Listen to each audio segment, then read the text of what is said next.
When we're talking about the hindquarter now, we again go back, and that's about 48% of the carcass.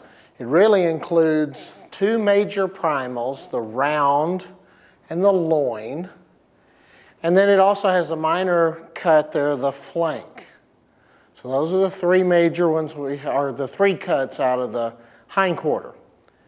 When we start talking about looking at each one of those and making a break, remember we separated this end of the loin between the 12th and 13th rib.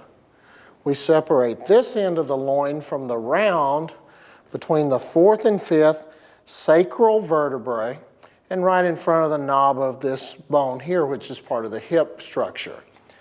Once we get those separated, we can start working through some of the pieces that were in there.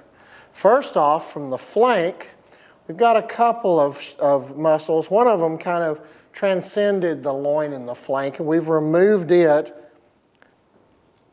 called the flap, which is kind of an interesting name. Sometimes it'll actually be referred to as stake tails.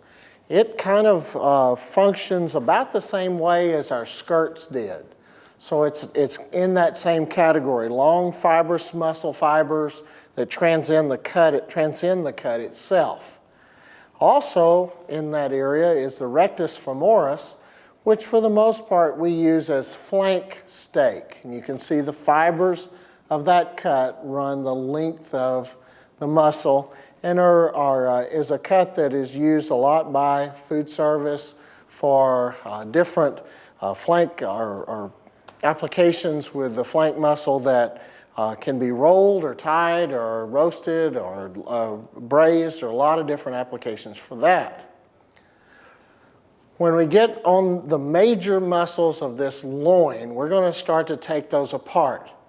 Again, we could do this two different ways.